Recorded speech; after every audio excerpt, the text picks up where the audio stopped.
You're listening to the Hot Seat Podcast.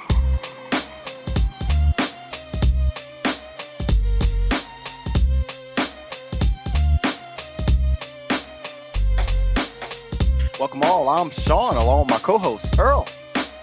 Hello. Hello. Dave. Yes, sir. And you guys know what it is. We're just Dads with Mics, gamers with headsets, and a whole lot of unfiltered conversation. And as always, make sure you follow us on Instagram and Facebook at the Hot Seat Podcast. Be sure to listen, like, rate, review, share, and most importantly, enjoy on Apple Podcasts, Spotify Podcasts, or wherever you get your favorite podcast shows. And if you're watching on YouTube, go ahead and subscribe to that YouTube channel at the Hot Seat Podcast, where you can see our lovely, lovely faces. A new episode 149, and new to the whole bit. You know, make sure you visit us online at the Hot Seat Podcast for whether you're watching, listening, or getting some merch. Welcome back, gentlemen. How are we doing, man? Doing good. Feeling good? Feeling good? Okay. All right. Yeah. Came off a busy weekend here. You know, Can's birthday weekend. So brought it in. Turn up. Man's yeah, these teenage years, man. So he came home from school. To a whole gaming computer set type layout, more lights in his room that he even needs. So yeah, he good. He good. Is it bad though? Let me ask y'all, because you know we gamers. Is it bad that I put that whole thing together, loaded up all this stuff, but I made sure that I loaded one game that I play? Exactly. Yeah. Just one game. I loaded up one game that I play.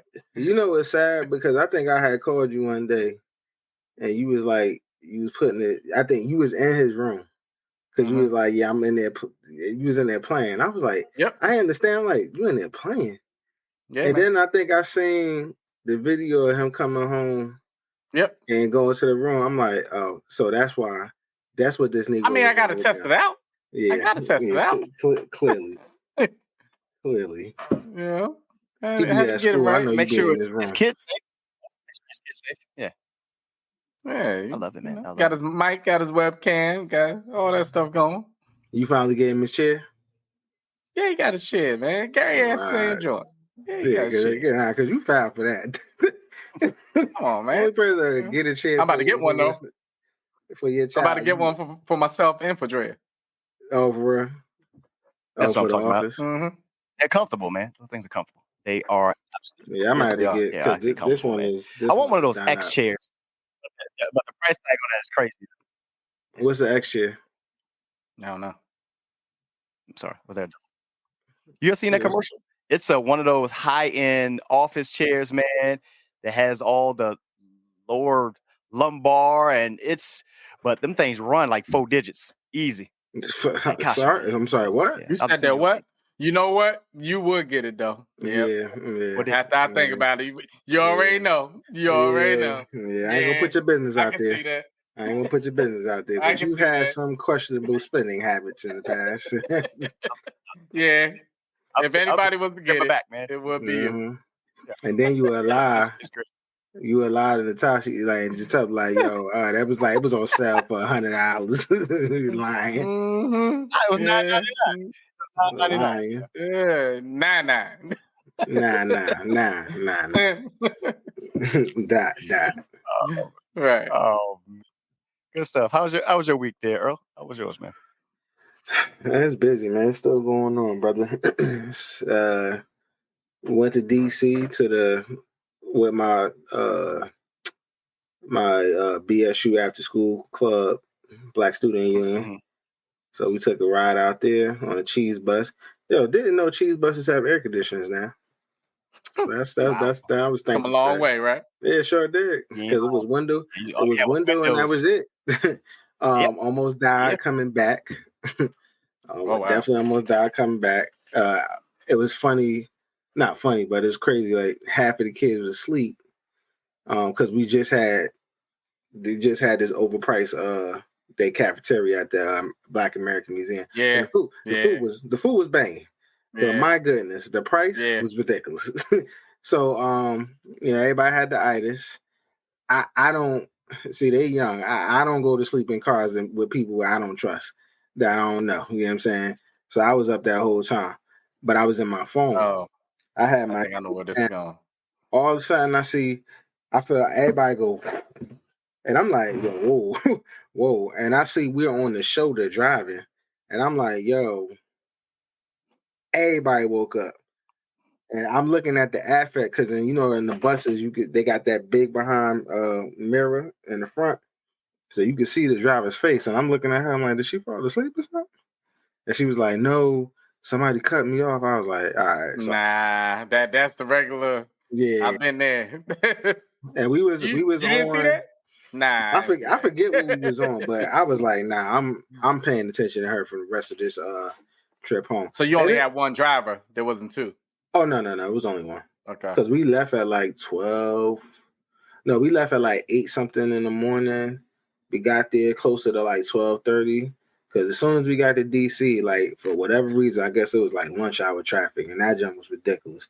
The one thing I will say, so this is my second time actually going to the African American Museum, and it's dope, right? I think collectively, I've seen everything. Only thing I refuse to see is the Emmett Till portion. Break it down, bro. Yeah, I can't do it. But I know Dave, you've been there, right? I've been there about 4 times. And Sean, you been there?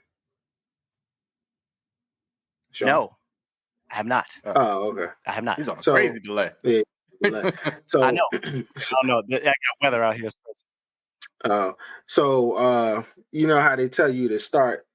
They usually start you below, like in slavery time, right? Yep. So it's usually quiet. So the second time, it's always really quiet there because you have two people. You got black folks, and we're just sitting there quiet because I think we're trying to manage our emotions. You know what I'm saying? And then, but it's also like a mixture of anger. Then it's you like got watching Roots. Yeah. But then you got white folks that's there. Now the older white folks is there. I mean, they're like quiet, but there was a group of kids because it was mad white kids there. So I'm getting frustrated because like they're in there playing around. So like a couple times their chaperones had to like yell at them, tell them like, yo, shut it down, like stop playing. Cause let me tell you something. This ain't the time and place. My Trenton kids, I ain't even had to say nothing. It was about to be go time in there. But the wild junk, and I thought it was just hilarious, but let me tell you, I was taking every advantage of it. White folks was just getting out the way. Like, oh, no, go ahead. Yo, you can go. Go ahead. Yeah, they know. And I would purposely, if it's an older like black couple, and I walk in front of them, I'll say, excuse me. You know what I'm saying? Excuse me, brother. Excuse me, sister. White people, man, no. I'm walking right in front. I'm stopping. I'm reading, and then I'm leaving. Like I'm really being ignorant. But yeah, it was like I said, it was good. Like I said, it's just anybody that goes there knows that you ain't gonna see everything in one day. So I was just about to piggyback on that real quick, Earl.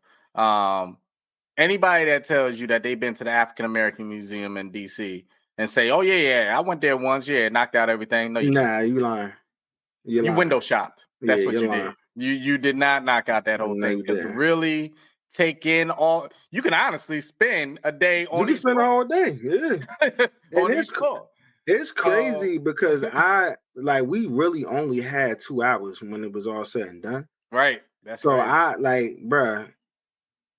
And then if you go, this the other thing. If you go with the right people, like when I went with my mom, man. Yeah. They give you the history, like stories behind that. Exactly right. Look at that. Exactly. So you sitting up there, and you like, man, I wasn't even trying to, Yeah. I might have to take. I might have to take my because I don't think my mother went there. I was going to ask her if she wanted to come with us. Yeah, go back down with her. Make some time. I think I might take it. We might do that in the summertime. But it's dope. Like I said, I'll still to this day. There's 2 things about that African American Museum. Number one, that Emmett Till part, you do have to be prepared for that. I refuse to. And if you don't think that you can be, like you said, Earl, just don't go in there. Nah, because you will walk out with every emotion known to man, going in and going out, knowing that story. Yeah, I refuse. And then number two, I remember the first time of going there, and Cam was much younger. This is when it first opened. Mm-hmm. And down there on that first floor, down, I guess you would call it the basement area, the slavery area. I just remember, without saying a word, and I think we have a picture of it. Cam walking up to one of the things being shown, and he puts his hands up where the kids' chains were for the kids. And man, you want to talk about just blow, like I was blown away, bro, blown away. So, I say that to say this, for all these things that we sit here and we complain about today, bruh, suck that shit up. Yo, so it's crazy because me and my coworker, because we've been there, and a lot of these kids, this is their first experience there, right? And I love the group that I have. Like, these are some pro-Black, they really with it. Like, they some upstanding kids. Like, I really rock with them. And actually, two of them, two of them are applying to UMES. Actually, one of them just received their letter that they got in to UMES. The other one, he got a 3.5. He's gonna get in. So I've been talking to my boy Phil. Shout out to Phil for helping with that. Yeah, it's funny. I was asking the kids like periodically. I'm like, "Yo, how you feeling?" And it was interesting, to hear, what their opinions was. Some of them was just, you could tell like they was taking it in. Some of them was upset. Some of them were just kind of like quiet. And I literally, I know what you were saying, what your mom was doing.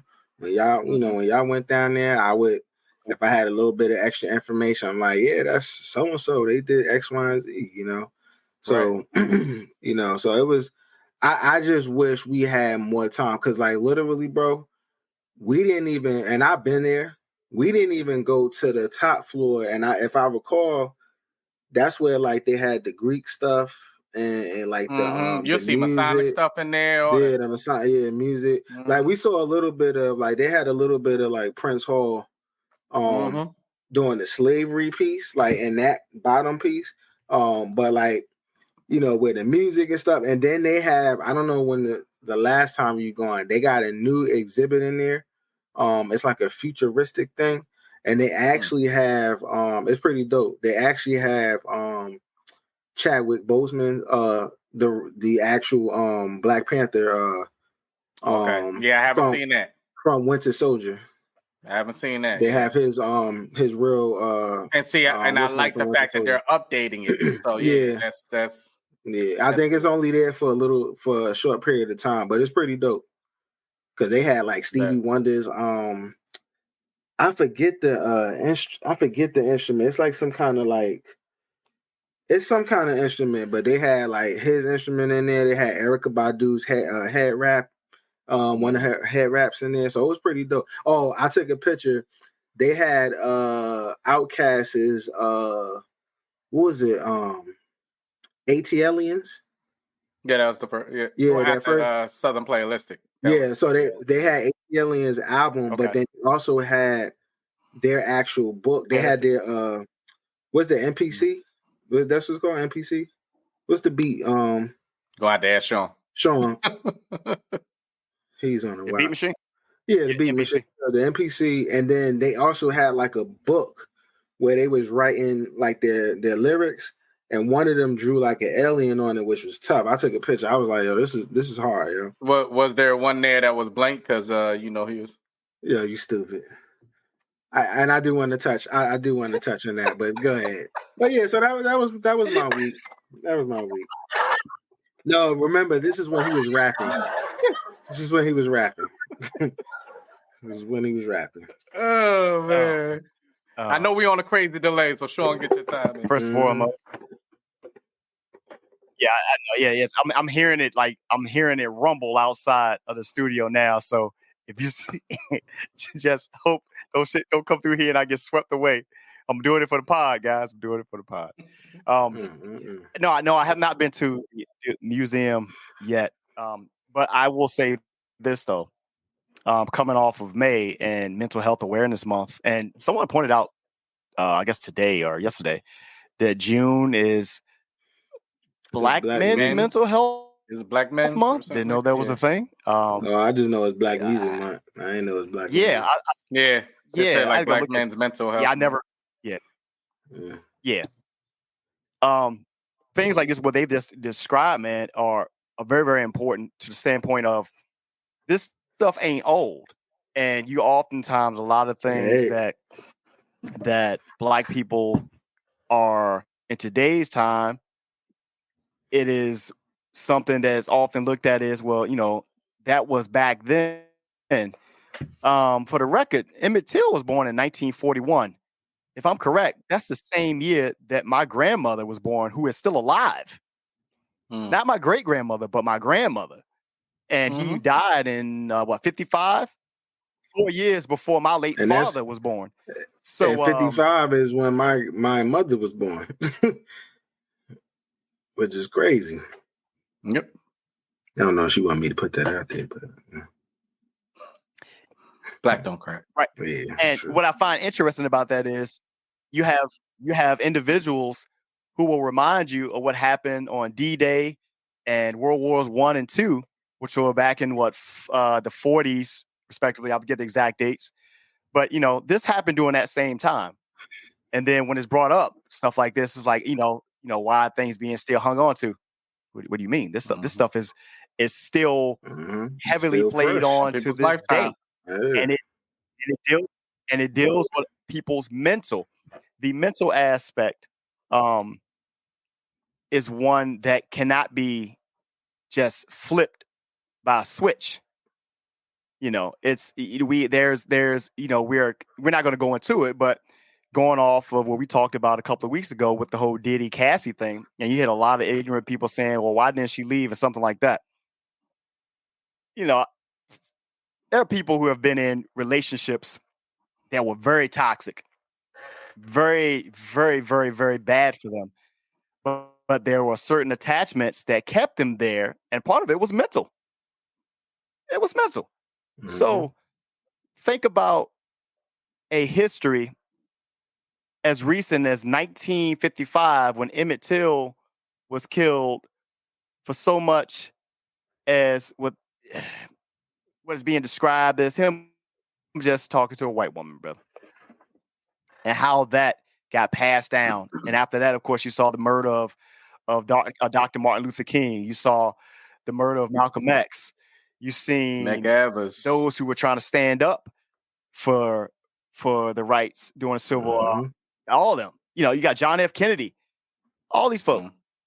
This was, it's not that far ago. So you got to think about all this stuff was programmed. The same way that your kid can get programmed into watching Coco Melon, and then when you take it away, these motherfuckers just melt down. That's the same way a Black person can be programmed to look at these United States and be like, this shit ain't for us.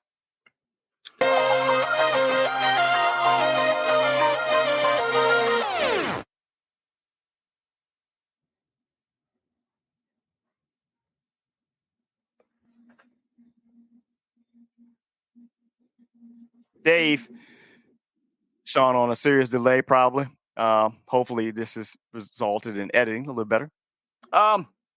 Episode 149, man. Let's get into some things that we probably been talking about, and we were talking about the mental aspect of it. Let's talk about some WNBA stuff. WNBA, something that we've talked about ourselves, even going so far into commenting about the gameplay that was in the NBA 2K series when they actually had them on a cover. And then, we get into the gameplay and see that they injustice was done to them.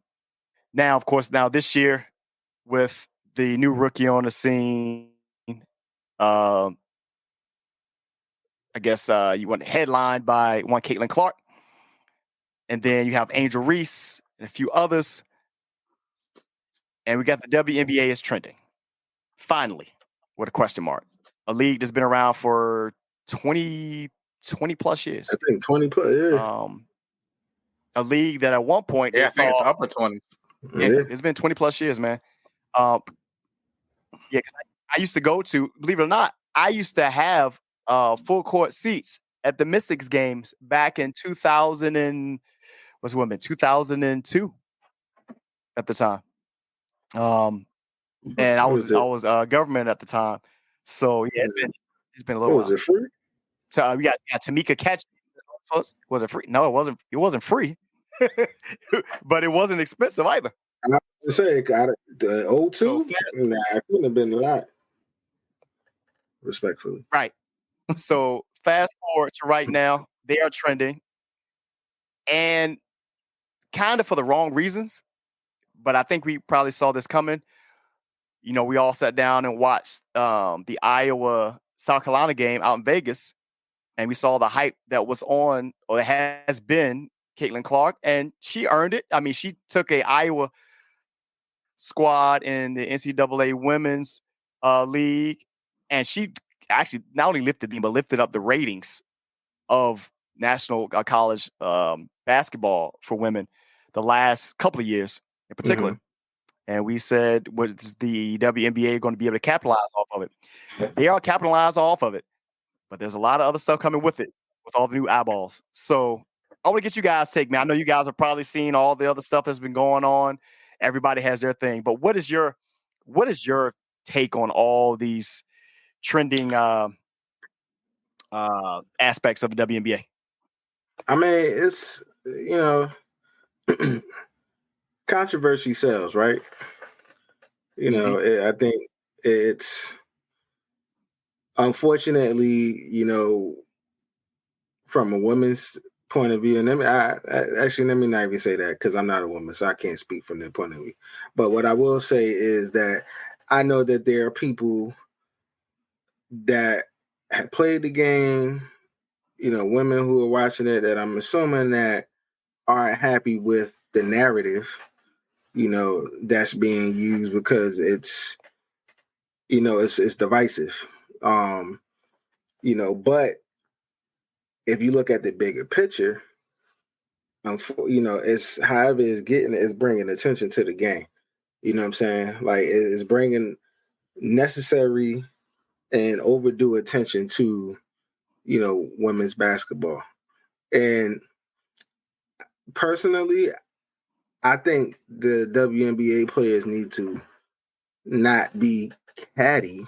If some of them, I think some of them are, and just kind of just rally around their fellow women, because at the end of the day, you're trying to get these deals like Adam Silver is about to close on, which is a $76 billion deal, 11-year deal with, I think, TBS or TNT.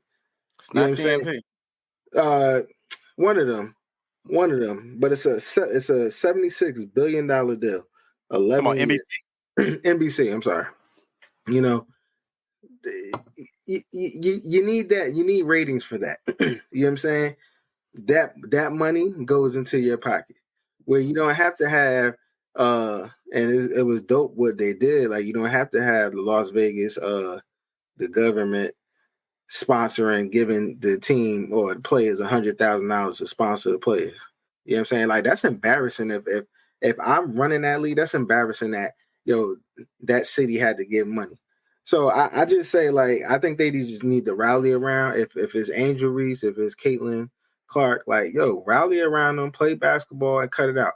But then the other thing that I'm tight about, and I'm sorry, but if anybody need to be mad at anybody, it need to be Caitlin Clark teammates, because they need to come to her aid. Like, and that just goes to show you that I think, like, on her team, I think she got haters on her own team. Because the fact that, like, nobody is, like, when she's getting hit, like, she's not even getting hit in the act of shooting. Like, she don't have a ball and cats are coming in there and, like, just, like, D-boying her. Like, where's your teammates at, dog? You know what I'm saying? Like, who's the thug on that team that just out there just making sure like, yo, she's good? Michael Jordan was out there. He had Charles Oakley. You know what I'm saying? Every star had somebody. Draymond, he protecting Curry. Like, shame on her teammates, yo. But that's all I got. But shout out to be fair, the Indiana Fever, they did get that number 1 pick for a reason. Because they were the worst team in the league. I get it, but you need some N-words. They may not have the folks on that team. Well, true, but if anything, you may not have that enforcer, that person that don't give a fuck. But at the end of the day, yo, that's your teammate, dog. Like, yo, protect the money, yo. You know what I'm saying? Like, she's getting fucked up, and y'all ain't doing shit. Like, y'all out here just letting her get fucked up. Like, do something. I'm gonna come from a little bit different perspective. There's no way to really sugarcoat it. So there's a lot of sexism. Oh yeah, absolutely. A lot of racial tension. Oh, absolutely. Unequal discrimination. Yep, discrimination that is going on. Mm-hmm. And I can tell you because I could be one that could be part of it. So Let me go from this side of it. It frustrates me when I see these big analysts, and I'm just going to say their names, like a Stephen A. Smith, like a Shannon Sharp. And some of these people are out there that are trying to get their point across so much that they're arguing with women that played the game. Right. Let me repeat that. They're arguing down women that played the game professionally. Yes. In the WNBA, and they were got paid for this in the WNBA. It just throws me off. You could be an analyst all you want, and have been covering it since the beginning. Yes, and been covering it since the beginning, since they've been playing. Now, that's why I said I'm going to put it back on me. I'm not even just going to keep on pointing out them. That's like me sitting up there trying to tell you my version of the WNBA when, yes, I've known about the WNBA for years. Okay? I remember when Lisa Leslie came in the league. I remember when Rebecca Cheryl Lobo Swoops. was in there. I remember Cheryl Swoops. You know, you Cooper. remember all these people, but nobody drew you to the game. Right. You may watch a game here and a game there, but nobody drew you to the WNBA like it is right now. And that's the WNBA's fault. Mm-hmm. We've always spoken about it, to the fact that they never took it from us following them in college and made that transition into the WNBA like they did this year. Mm-hmm. So thumbs up on that side of things. But when people talking now about the WNBA as if they've been talking about it for years, right? Pump the brakes on that. You're lying. You're lying. Because you weren't. You weren't. When you see people talking about, basically, I made you, I put you on my show, and now you're big. Like, that means you did it for the wrong reasons. If that's what you're going to go off on, you did it for the wrong reasons. I'd rather not be on there then, because I'm supposed to, kiss your ring or something. Like, what are we talking about? So that frustrates me when you're looking at professional people that are giving their God-honest opinion about a sport that they played at a professional level. You did none of that, and yet you're critiquing them on their critique. You can't tell me about my opinion. So that's one thing that's frustrating me. That's the sexist side of things. On the racial side of things, you can't tell me that this whole thing that's going on through the weekend going in now is not racial. Absolutely. It is. And I'm not putting it on Caitlin Clark because she don't want no parts of it. She's just trying to score. Absolutely. She's trying to make her name. That's it. What's going on right here is what I've always told y'all in each and every one of our episodes. The media is very powerful. Mm-hmm. And they will steer this thing any way they want it to go. And that's what they did. Because let's be real. Over the weekend, then Angel Reese get thrown to the ground. Mm-hmm. Bumped her head right up against the floor. Probably, on the play that they're probably saying it was good for her. Like they're justified. You see what I'm saying? Yeah. Oh, good play. Like good tough play. It was no, she got thrown to the floor. Right. But it was black on black. Right. So it don't matter. But as soon as you had a black rookie that's known for playing tough, clapping for somebody else that's very much known for playing tough and kicked off of teams and things like that. Now, against our white hope. And I'm going to say it just like that.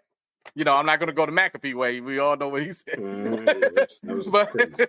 But when that happens, now, we could get this going. Now we got something to work off of. And that's what I've been saying about the whole media thing.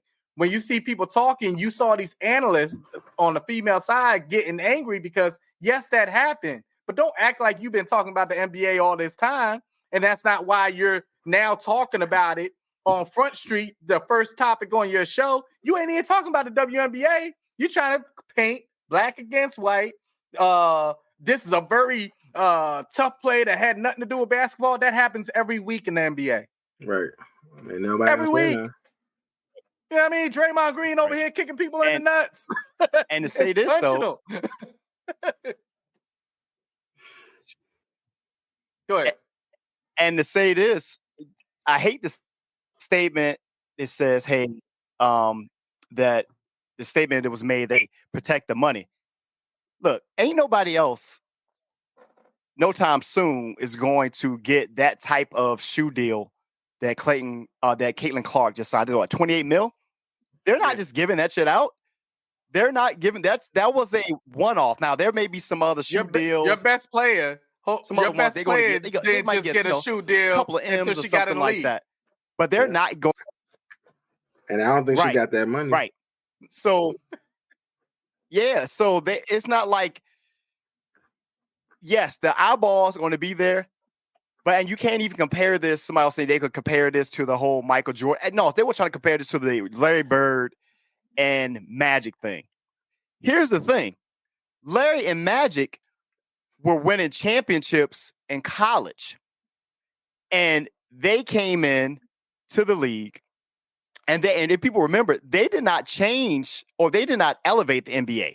They changed it. They made it a little bit more, I guess, popular because of what they brought from Michigan State and coming from we play Indiana, right? But the person who elevated it was actually Michael Jordan because he was doing something that was beyond what Magic and Larry did. He took it global. They're trying to put this thing like into Caitlin Clark's lab. She's not going to take that thing global. That time has passed for sports. You don't see another global iconic person like that because basketball is already that. Disagree. And two, they play two different types of games. Caitlin plays one way. Really? Yeah, I disagree. I disagree a little bit because Caitlin's the face of. She may be the face of Indiana Fever, but Angel is not the face of the Sky, though. Yeah, but see what I'm saying?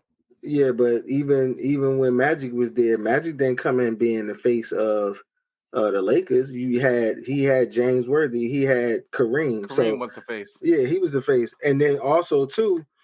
When you're talking about, there is similarities when you talk about Magic and Bird, and Caitlin and Angel, like black and white. Both of them have painted. Both the media has painted this as a black versus white thing.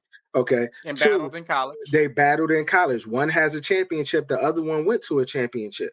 So there is similarities there. Two, they're in the league, and guess what they're doing? Their media is painting them against each other. You understand what I'm saying? And they still have a TBD because this is their first year. But so far, the trajectory is following the same thing as Magic and Bird. But the also thing, too, is, Magic and Bird actually helped the NBA.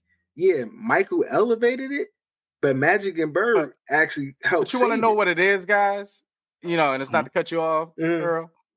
But what it really is now there's eyes on it that were never on it before. Right. We act like they weren't playing tough before. Yeah. We just weren't watching. We wasn't watching it. That's all it is. We just weren't watching. But what did I say in the beginning? Playing like this. What did I say in the beginning? Wait one second. I'm going to prove it to you. Taurasi put it on Front Street before she even got in the league. Mm-hmm. She said, "Wait till you get here. Yeah, wait till you get here." Yeah, because she knows. Yeah. So don't make it seem like it's some special thing towards Caitlin Clark and all of a sudden. No, you got to prove this to show me. Mm-hmm. This the best of the best. You ain't playing some off-random school. This is the best of the best. And that's what it is. We've always spoke about how hard it is for certain stars to transition from any type of college into a professional sport. People that shine. And then when they get into professional sport, you're like, this ain't it. It's going to take time. Mm-hmm. You're not just going to roll off a screen and throw something up. No, somebody's there. And this is a time where, like, Caitlin, like, for her, kudos to her, too, because, I mean, like, she ain't asked for none of this. She ain't asked for this role. Like, she just kind of inherited. But I will tell her, like, yo, if you are the competitive dog that I know you are, and I say that, with respect, then, you got to pull from, like, what all of the greats did. You know what I'm saying? Because that's really for me, that's going to define, like, if you are truly one of the greats. Has nothing, we're going to take race out, right? And building off of what Dave was saying when you talk about Taurasi, she's looking at it like, yo, the media done hyped this girl up. And I'm not saying that she's not cool, not saying that she hasn't had influence and things of that nature. But it was like, yo, you need to prove this because you got a lot of dogs in this league. You know what I'm saying? You got a lot of people in this league that been doing it. And it's like, respectfully, it's like, yo, you all right, you nice and stuff, but you got to come over here and do this in the best league in the country. I mean, going back to Magic, Larry, and Michael. Mm-hmm. And Michael came in that league, and remember, they're just like, okay, whatever. And then Michael had to go into that series against Bird, lost it, but scored, what was that 61 game or something like that? Yeah. And Larry Bird left that game going, that's God in short and basketball shorts. But I will say that. But just to go back to, like, the Stephen A. Smith stuff, like, I also feel like they ain't qualified to be speaking on certain stuff, especially Shannon Sharp. Like, you're not qualified. That's just like, yo, how would you feel if, like, put yourself, and he's somebody who's been in that shoe with Skip. Like, Skip is really sitting up here telling you as a Hall of Famer. You give an opinion, but don't talk me down like you did it. You know what I'm saying? But then the other thing is, my last point on this, and I forget the sister name. I think her name is Monica something. Pardon me. But McNutt. Yeah, but she was absolutely right. This is why I can't. Monica. This is why I can't respect Stephen A. Because as soon as she called him out, he had to try to defend it. If you have been doing that, all of the things that you're defending, you wouldn't have to explain it. People, but listen to what she said. She said, "Don't hide behind First Take. I'm talking about you. You exactly, and your platform. Exactly has nothing to do with First Take. We talking about the platform in general. You got plenty of shows you on. Yep. You don't talk about this. Nope. And the only reason we talking about the WNBA right now because there's drama. It's because there's drama. Yeah. That's it. You ain't doing a recap of a game. Nope. I ain't see her. I didn't see her doing this with Asia. And it's been it's been a lot of cold. I ain't see this. What's the sister that don't play no more? That she was nice. Don't play no more? Yeah, she stopped. No. She like left the league like abruptly. Cause she like tried to help. She actually helped somebody get out of. I know what you're talking about. She went to UConn. Yeah. And she was cold. And she was with Team Jordan. Yeah. I know you're talking about. She helped the brother started a family too. Yeah, she helped the brother get out of jail and then ended up marrying them and they had a family and stuff. I say all to say, like, he wasn't sitting up there bigging them up and stuff like that. Like, they wasn't the topic of That's what I'm saying. And that's all she was saying. Right. Like, okay, I understand your points on stuff, but don't talk to me. Right. Go ahead, Sean. I'll end this segment like this.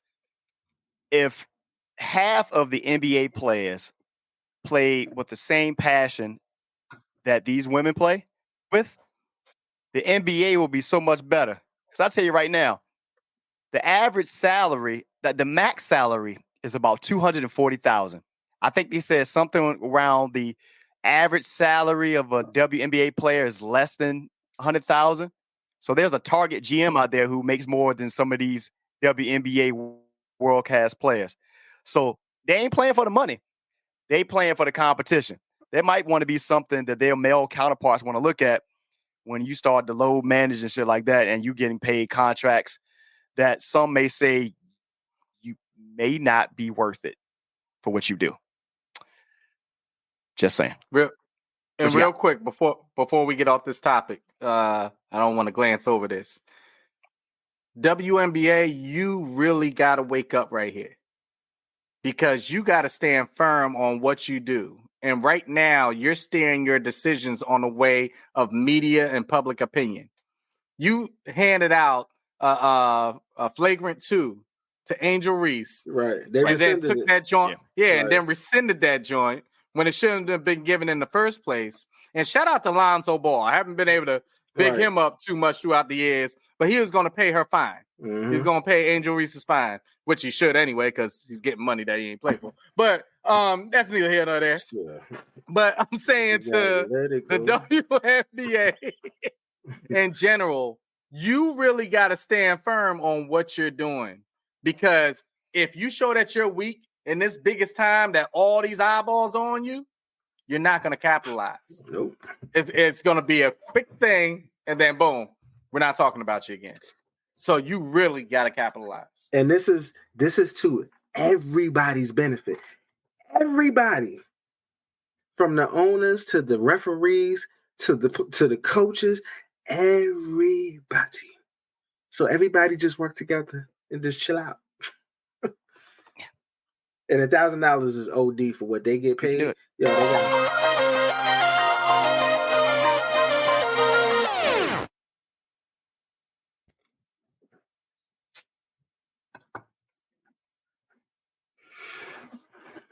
Yo, your delay is wild, dog.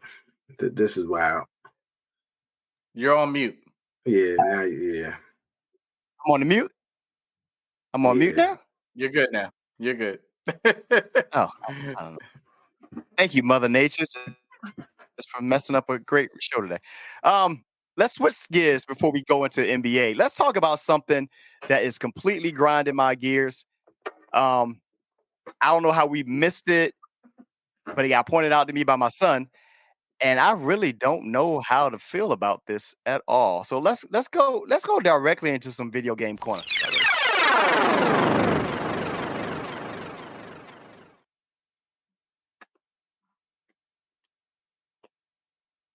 I feel like that was a delay. I don't know if that played at all. Did the video play? Mm-hmm. You played. You're on mute. Wow. Get off mute. You're on mute. You're on mute. You're on mute. Get off mute. You're on mute. I think he lost the whole signal. Yeah. All right. So I don't know what he was gonna say. But get off mute. I'll keep talking until he comes back. So video game corner, I am excited. Yo, actually, Dan, let me ask you a question. Yo, do they still have the bundle for the Yeah, I'm about to order it. Yeah. Yeah, because I need Sean already did it. Okay, yeah, I need to do that because I don't know if you've been paying attention, but like the attributes that's on here and the detail that's on here is crazy. Oh, soon as they said that NCAA was coming back, I already knew I was getting it. Oh, yeah. And I already knew it was going to be on point because it's just like in real life. The excitement that college football and basketball builds up, professionals can't, because it's too business centric. Right. When you get professional. On that college side, it's that love, man. It's just the love, it's the essence. You know what I'm saying? You got the students in there going crazy, all of them drunk, having a good old time. Even with the NIL, because people are scared that the NIL is kind of taken away from that. I still don't feel like it's losing that essence, because at the end of the day, everybody's not getting an NIL. You know what I'm saying? But it's the thing. It's going to increase it because people are going to stay longer. Exactly. That part. Trust me. If Caitlin Clark has some more years, you think you see her in the WNBA? Absolutely. Getting paid millions in the college. Absolutely. But so, I think it's going to be awesome.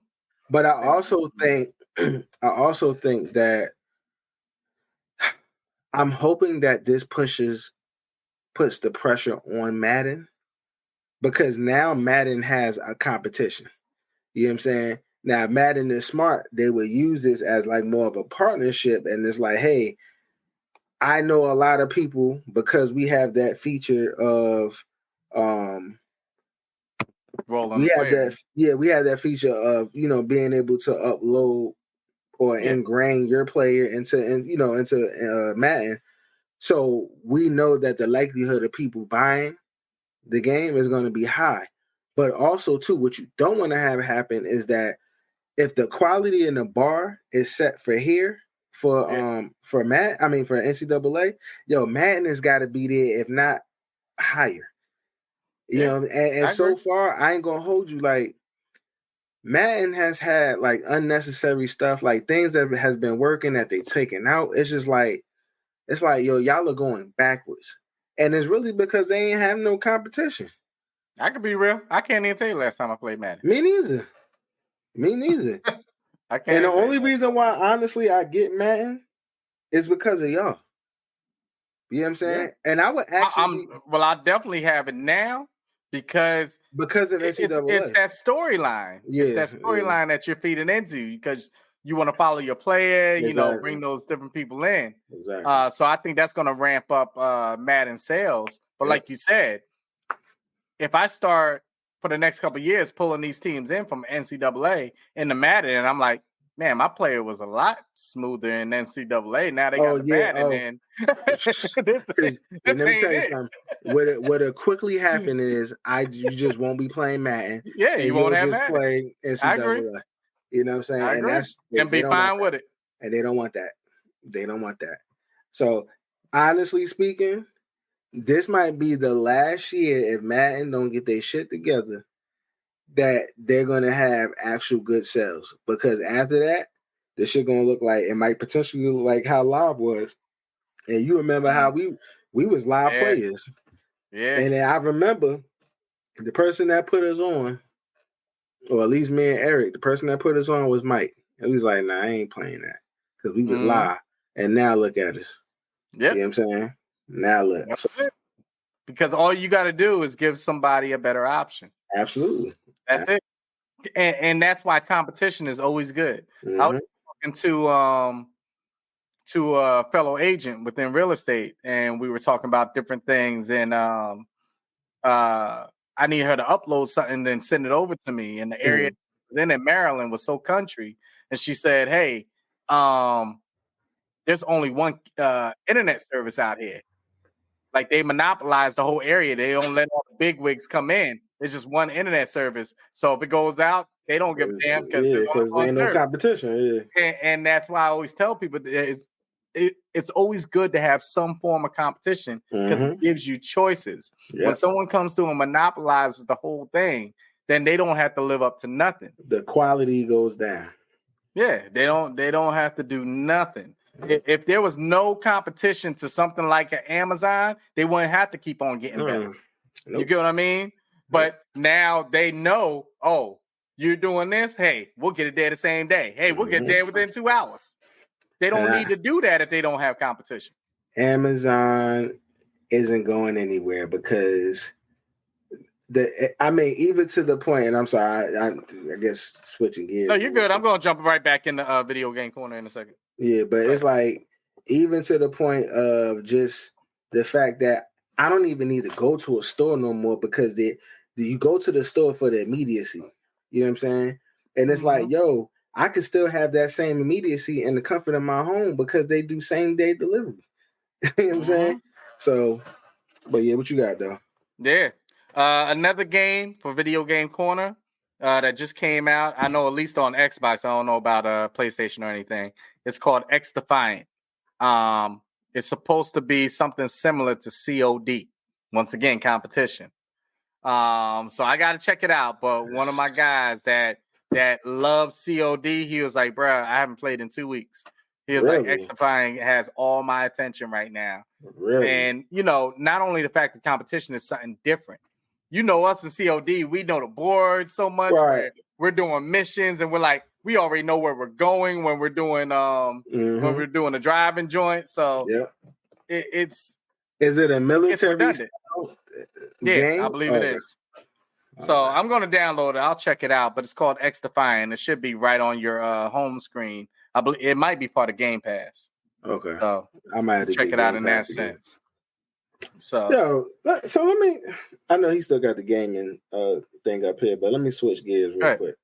So this weekend was for the music lovers. This weekend was a good weekend, right? I'm kind of tight because I wanted to go to. They had the Roots picnic. They've been doing this for a few years now. They had it in Philadelphia, and I'm not gonna lie, every year has gotten better. I think the last one I actually attended, but it was virtually, was during COVID, so that was a little bit different. But you know, every year, and the lineup is cool. The thing I love about it is that it has a mixture of older acts and younger acts. And even the younger acts, it's not like bullshit. It's like quality younger acts. You know what I'm saying? Gotcha. So they had that this past weekend in Philadelphia. I think take down the Video Game Corner if you can. Yeah, We're continuing the conversation, but they had that out there. But then it's funny because to my surprise, and I didn't realize it until that same day, that Sunday, that Summer Jam happened on Sunday. And this is, I would have to say that this is the first time in my 39 years that and especially being in the area where Summer Jam used to always happen, that you didn't even realize. You didn't hear anything. And granted, I don't listen to the radio, but understand, the Hot 97 will always have that. They always promote it, or you hear about it or something. But listen, like even on IG, I'm glad you even mentioned this, Earl, because you feed right into, even though I'm not up there, I'm up there at all times. Right. And that fits into what Method Man was saying. Yeah. If you follow what Meth said, Meth was like, I will never do Summer Jam again. Thank you, Hot 97 and everything, but I will never do Summer Jam again because it's not our crowd. But you know what else? I was talking to some of the fellas yesterday at the bowling alley, and I didn't even know that Summer Jam hasn't been in Jersey in the past 2-3 years. Did you know that? No. It's been in Long Island, so that's another reason why the quality isn't there. And I ain't gonna hold you. The Giants and the Jets, they've been getting tight because it's always some foolishness that happens. You know what I'm saying, out there. But at least Jersey was a centralized location for people that was coming from New York, Connecticut, different parts of Jersey, and even like PA, Philadelphia. Look, let me make it funny for you real quick if you didn't see the second part of the whole conversation. So Mess said what he had to say and said he ain't coming back, right? Because of the crowd. Did you see how Peter Guns followed? Yeah. So Peter Guns follows it up and said, nah, I'm good, B. Like, I'm going to be there and everything. And then somebody else responded back saying, you got to have more than one hit that in this conversation. Right. And I'm like, yo, Peter Guns, you don't, respectfully, what else do you really have going on? What other song outside of that do you have? Like, you know what I'm saying? But so then that made me kind of expound on the conversation I was having with the fellas at the bowling alley, right? And I was saying, I think my boy, which is Frat, he was like, yo, why is hip hop so like trash now? And I was like, honestly, I think because of what we know as hip hop, we don't deem this as hip hop. And I think even worse is the kids that are at the forefront of hip hop right now, they don't pay homage to the people that came before them. Where if you look at it, every single person that we rock with has always paid homage to those who came before them. You know what I'm saying? The degrees look a little bit different, but they always pay homage. Whereas like these guys is like, yeah, I'm good. I ain't doing this. Like they high and mighty. And it's like, yo, dog. So now the quality is trash. The music that they come in has no substance, no content. Like the songs, even to this day, like it's crazy because I got kids that they listen to these little stupid songs and artists that I ain't never heard of. But the one thing I will say is they still listen to old stuff because of their mothers or their fathers. You know what I'm saying? True. And those are stuff that they still rocking because somebody ain't got a delay. Yeah, because they got, they have substance. It's the beats was tough. Some of the stuff that they thinking that is new is remakes. But you know what? You touched on something that sometimes I don't think we turn to enough. We always blame this generation on certain things that they're doing, but we also got to point the fingers back on ourselves and seeing if we're guiding them the right way. True. Because you only go where you're led. That's you know true. what I mean? And I knew I grew up in a household that even if I had my own perception of music, I knew where the hell I was listening to because it was always playing. And my pops always broke down history on it. If people don't have that time today to sit and really have people pay respect to those actual roots that you're talking about, and they're just going out and grabbing whatever's out there. Think about it. We even had music shows. They ain't even got that today. But here's the thing with that though. It's not, you said being led. Now the music is being led by whoever brings in whatever. Brings in the most money. The money. Yeah. That's it. And that's what's being led. Did you hear what Drake just released? I know. I'm pretty sure it was come on, bro. That was come on, bro. Yeah, but you know some what? people are gonna say, yeah, that's what I'm talking about. That's the Drake, and I'm like, no, that ain't it. So let's bring it back around because I know I missed a lot of the conversation. I apologize for the technical thing there. Right. But we're going to circle back around to this video game corner because I thought this was very, very important to point out. So let's try that one more time, guys, because this is something that I intended on talking about with Earl last week when Dave wasn't on. But let's try this one more time.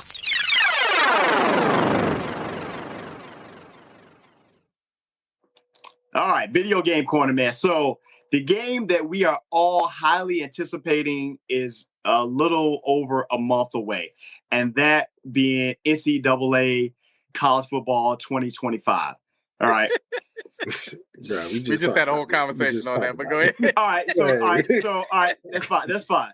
Now, this is the part, I don't know if y'all talked about this MVP bundle. I put down, I paid $134, yada, yada, yada. Am I about to say what this? Yes, we just talked about it. Go ahead. Is that what we're talking about? Yes. Go ahead. Okay. Yes. I want to see where you go with it. How in the hell? Now, I understand NIL and everything else. I understand it. But one of the most important aspects of this game outside of the dynasty is being able to take those draft classes over to Madden, which we all agree that Madden has gotten stale. We play a couple of seasons, but after a while, you stop playing. Yeah, you guys probably said the same Pause for one moment. Yeah. Pause for one moment. Yeah. This is how you know what we were saying was factual because it's no part of the conversation. Right. And I want our listeners to take in what you're doing. So that's my last pause. Go ahead. So when what's crazy, I didn't even know this was happening as much as work I've been doing on this. I just found this out yesterday too. And I knew this last week, but wasn't up, so I was going to save it to this week. And I'm doing the research. I know they're talking about they only have the NIL for them in college football. NFL pros is completely different. And you guys already see what's going on with Marvin Harrison Jr. and like that. But that being the case, This won't. There's still going to be people playing this, but this could potentially break college football, especially if it does not live up to the hype. Because you got those draft classes, if you can't bring them over to Madden now, and there's nothing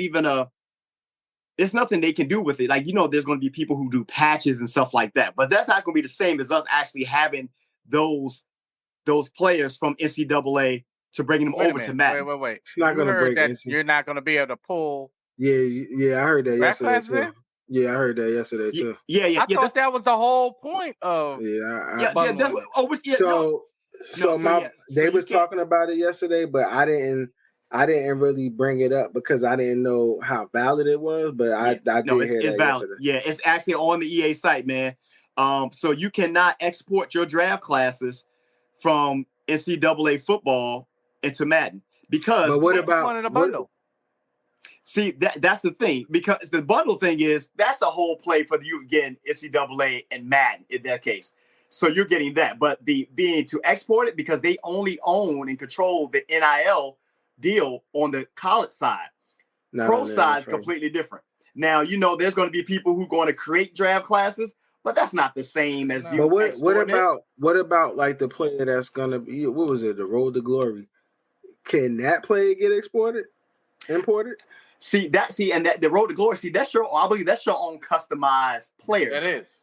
And I don't know how that's going to work, but that should load up just like a regular downloaded. Yeah. So let me tell you something. So this goes back to what me and Dave were just saying. So and I disagree with you saying it's going to hurt NCAA. It's actually not. Because so far with NCAA, from what I've been seeing, what the graphics look like, what the gameplay looks like, it's going to hurt Madden. It's going to hurt Madden. Madden is going to hurt. And if Madden is smart, they will be doing everything in their possibility to try to make sure that they can help fix this situation, because that is one of the main reasons. The key parts, yes. That's the key component. But it's not going to hurt NCAA because honestly speaking, NCAA, you have way more teams. You know what I'm saying? And there's so much more you can do with NCAA, especially how we play. It's so much. We could just sit up here and say we just going to use one conference. Just the crowd in general. True. I got you that. You know what I'm saying? With the NFL, it's 32 teams. Yeah, after a while that gets old. You know what I'm saying? But with NCAA, we can sit up here and say, let's just do the MEAC or the SWAC. You know what I'm saying? So it's a bunch of different things. They're not in it yet. The MEAC. They're not. So it's only the FBS schools. Oh, okay. Yeah, and I think it's like 100 and I think the count was 125 FBS schools. So they don't have the FCS schools in it. Yeah, we can be Eastern Shore anyway. Yeah. So that's something I want to get you guys' take on that. And then now that Dave understood what I was saying, he was like, "Wait a minute, sir." So that's now there's no need to get the bundle then. Because I'm still gonna play Madden. I got no bullshit. Yeah. I'm not getting that shit. I'm not getting it. I'm not wasting my money. I'm gonna get NCAA because literally the past 2-3 years, I bought it and I haven't played it. Like even when I'm with y'all, like y'all had to move the weeks. Now with me. To your point, Earl, if that happens, someone's gonna put up the money.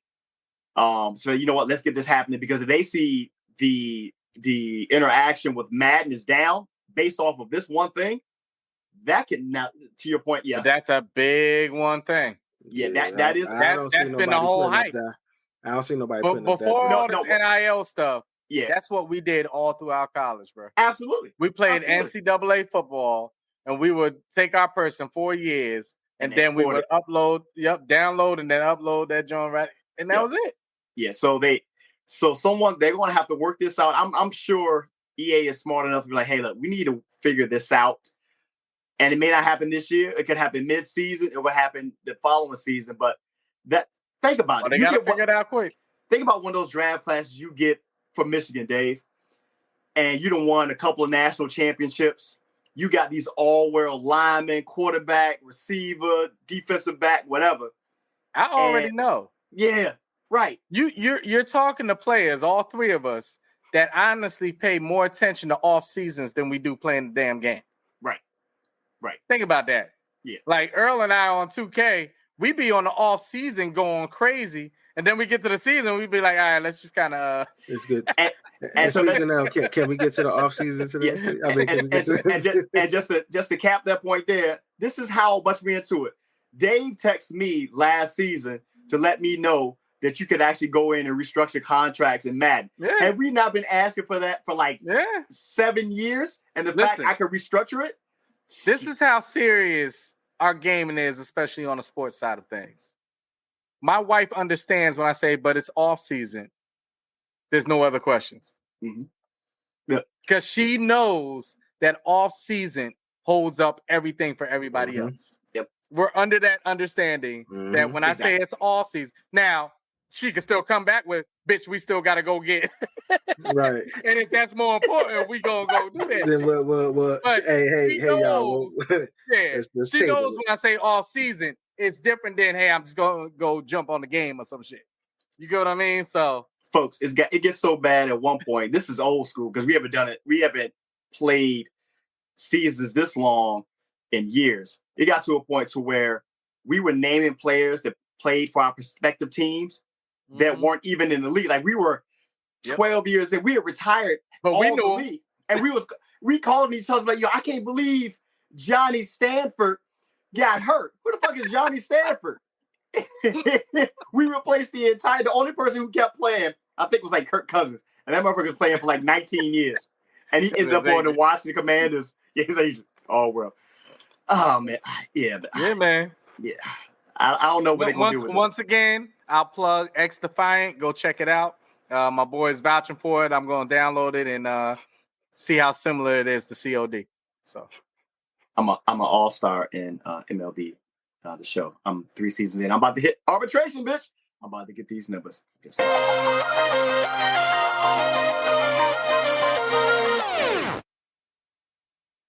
It's the Hot Seat Podcast with your boy Sean Earl Dave. I apologize again for the technical difficulties. I think my laptop might have caught one. We had a couple of power surges when we walked back in the house today.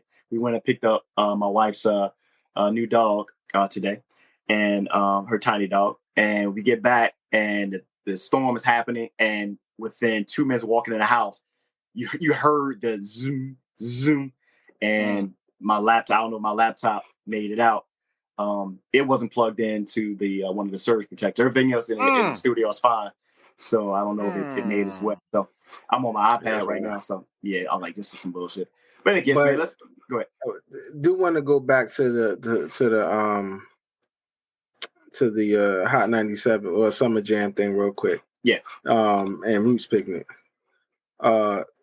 So I think for me, Hot 97, which has been a staple. I mean, Dave knows from up top. Anybody from up top understands. Like Hot 97 is the creme de la creme in hip hop in this area. You know what I'm saying? Arguably, you could say that around the country. You know what I'm saying? Now there's more festivals and things in that nature that are competing, but like Hot 97 ain't it. Like, you used to go to Hot 97 to break artists.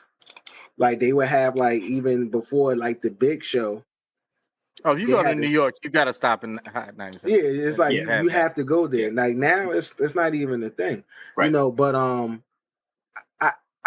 I really feel like here's another thing that's wild. Method Man said what he said, right? Which I agree, right? But Hot 97 is also the same station that banned Wu-Tang that hasn't played Wu-Tang in years. But they invite him. Saying? But you invite him. You know what I'm saying? Like, make it make sense. Like, there's things that, and especially too now where it became political. Yeah. But then especially too now where you don't even have people, especially in our, we don't even listen to the radio. No. Because when you listen to the radio, you're not hearing none of our music. Right. You know what I'm saying? We can go to Spotify, iTunes, Apple, like all this stuff to just hear what we want to hear, the essence of it, of what we want to hear. So nobody listens to the radio no more. which I also feel like is bad. And I think if you're smart, if the radio was smart, because even young kids ain't listen to the radio.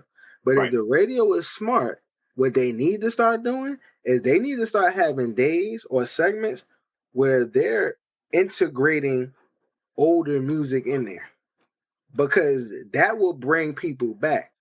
More people listen to like a WBLS because they're playing old school. I was about to say that. You know what I'm saying? So down this way in the DMV area, there's only one station that I really listen to, and that's WHUR 96.3. Because they play a little bit of everything, and every hour you're not hearing the same music. Same shit. Exactly. Right? You know what I mean? You can go, you got around this area. So 92Q, right? You got 92Q, but then I also 93.9, 95.5. You can change, a song comes on that I absolutely hate. Just pick a song. I can change to one of the other ones. They're playing the same song, the same song. I'm like, it's the same shit. Yeah. What the hell that's are we doing? That's why I play my playlist. What are we doing? So, but at least I do like up here. I remember, so back in the day, I would say probably in their heyday out here, you had 98.7 Kiss FM, right? Which was straight oldies. Like there was no rap on there. You know what I'm saying? Then you had 107.5, which came a little bit later, which was kind of like the same format, but then they started integrating a little bit of hip hop. Then you had Hot 97, which was straight rap. And then you had 105.1, which it's hip hop, but you could get a little bit of R&B type. Z100, and then you had 101.9, which was kind of like jazz and stuff like that. Now, all of these stations, and even 107.5, they play rap, but it's older school rap. So that's the only one. If I said, I want to listen to the radio just for shits and giggles, that's the only one I would listen to, because that's the only one that's going to play the music that I like. And they're not even playing the same stuff. It's a variety. Right. You know what I'm saying? And that's the thing that I liked about our generation, our parents' generation, the music, is because it was so many different artists and songs. You didn't have to play the same stuff. But that's what I'm talking about. As far it goes back to our conversation of these kids, generation-wise, not having those options. Right. We used to be able to turn on the TV and have so many different options. Yeah. We watch so many different music, video. And like, for example, y'all already know I'm a huge Eminem fan. Eminem just came out with a big video. Houdini. It got released called Houdini. You know where I watched it? On YouTube? On YouTube. Yeah. Think about that. Not on TV, not on any type of video channel. This is a huge video coming out, release. And I watched it on YouTube. And then I sat back and watched for hours watching reactors that I react on the music video. And I'm like, damn, bro, this is what we're going to. I got to go to the internet. I mean, to a certain extent, at least you get all the reaction to it. But the thing is, you those videos, you don't hear none of that stuff on the radio. I think that's the main part. Like, you see all these videos and stuff you can see there. You're like, but I'll never hear it in rotation. You hear the same things. But you didn't even have to look for it before, Sean. Oh, true. No, true. Absolutely. Like, you turn on the TV but you turn on the TV every single day. 106 in Park was on. Yeah. There's you know what I'm saying? Video Soul was on. Shoot, we had Caribbean joint on. We had Uncut on. You had MTV Jams on. You had that goes back to our earlier point, our first segment, talking about the WNBA and those who were covering the WNBA from the jump, and they actually had a certain level of credibility. Now everybody has an opinion about something. It's like Video Soul and those guys. You talking about folks who they knew music. They knew how to talk about it. Now everybody does reaction video. Everybody does a podcast. Fucking, we do a podcast, but I think we do pretty well. But not everybody is suited to present the work how it's supposed to be, and this is why we get what we get now. Because sometimes you also don't have before you used to have the A&Rs, right? Oh yeah, the developments and stuff like that. Where you actually had to go to a place and sing or perform. Now they don't need all of that. So when you was talking about there was something missing, what was or you talking about like you blame the people that came before, right? Yeah. I would also say, I mean, we the people that came before has to hold that to some degree. Right. But also, it was also a shift in technology where, like, yo, the internet came out, YouTube came out, and you didn't. These kids, I will give them credit and say that they were smart in the sense that it's like, yo, I don't need you. I don't need a label. But I can go out and do it myself. My pushback to that, because we went so far, I push back to that though. It's not that they didn't need it. It was companies didn't want it, because when you had A&R, they were paying a middleman. I'm bringing close to home, Earl. Look at all the good teachers who are no longer around, and what they get to do standardized testing. It's a lot easier for them to do standardized testing and train kids to take a test than actually have viable teachers out there who actually can develop them. Keyword, develop them. A lot of these students that come out, they ain't developed worth shit at all. But they can take a test though. That's not a good analogy. I thought it was. I thought it was. Because standardized tests, you still gonna take it. Like, that's not replacing. You're saying it as if it's replacing teachers or something, but it's not. That's. I guess the development. I guess it's the replacing the development in a lot of places than what it was. No. Right, maybe. But I understand what you're saying. But I still do feel that. No, I think at some juncture, the money and stress replace that. Well, there you true. go. That part is true. Yeah. I guess that part is true. Yeah, the money ain't there. But that part is true. We don't want to. Let's get into some other stuff, man. Let's talk about something that is. I don't know. You say we can talk about developing on this. The NBA Finals. We saw something develop into. I don't know. You know what? I ain't gonna lie. I didn't think this was going to work initially with Kyrie and Luka. Not because of him. Oh, it's just, I said it on the show that it wasn't going to work. Yeah, I didn't think it was going to work because of the play style, something like that. When it first happened, yeah. And then, but at the same time, we might have been prisoners of the moment. But have they developed into one of the best backcourts there is? Absolutely. Mm-hmm. And now they're going up against one of the, I want to say, one of the most overhyped backcourts. Well, they're not really the backcourts, I guess. Duos, and Jason Tatum and Jaylen Brown, and has given us a finals that I think it would be pretty damn interesting. I think starting tomorrow night. So for timestamp guy, it is June 5th, 10 p.m. And tomorrow night is game one. By the time you guys have probably listened or watched this, of the NBA Finals, with the Mavericks showing up to the Boston Garden. And there being so many storylines. So who wins? What's your favorite storyline? Why? And everything else in between. You got it. Well, I will say I want people, and I could go on record saying that I always defended Kyrie. You know what I'm saying? And I want everybody that was talking shit on him, don't walk nothing back. Don't walk shit back on him. And I'm really talking about, like, they dragged this man in the dirt, in the mud. I can't stand how these cats like really shitted on him and painted him as if he was the one, or he was the focal point of why shit didn't work out. Like, nah, son. But then now you want to sit up here and kiss his ass? Like, fuck that shit. But anyway, so shout out to Kyrie Irving. Shout out to Kyrie Irving for, one, being an individual, one, being somebody who, whether you agree with him or not, he stood on what he believed in. And honestly speaking, he came out to be true. It came out to be like he was making fucking sense. You know what I'm saying? People try to paint people because it goes against flat. I ain't talking about that. I'm talking about that shit. I'm talking about with the vaccination. I'll get my response to Kyrie, but go ahead. I'm talking about the vaccination. But even if you take the vaccinations out, mm-hmm. even his stuff on teams, like, people try to peg him like, yo, he was the problem. And that's not fair. You know what I'm saying? That's not fair. So my thing is, anybody who was doing that, like, don't get that man no love right now if you were shitting on him back then. That's all I'm saying. You want to go first or me, Dave? I want to go first. So let me approach the Kyrie thing. I'm one of those haters on Kyrie, and I will stand on that with all two and throw both my hands down on the floor. I don't agree with most of the stuff he was doing back in the day. So I'm not going to change that. Is he acting right now? Yeah. Is he playing really good now? Yeah.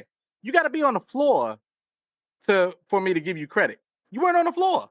So you could talk about anything that you standing on or whatever soliloquy you want to put out there about Kyrie. He wasn't on the floor. Period. When was he brought. Hold on, you had your time. He brought Kevin Durant out there to Brooklyn. They did jack shit. That's his fault. That's his fault. He did jack shit. So once again, my time. You right, go ahead. So I'm not gonna sit here and act like I'm bigging up Kyrie in any different sense, but you will be a fool to tell me he's not carrying himself totally different in Dallas, because he is. He has toned everything down. He has sat back. I think he surprised me 100%, because I was one of those ones that when he came to Dallas, I sat back and I said, who's going to keep the ball?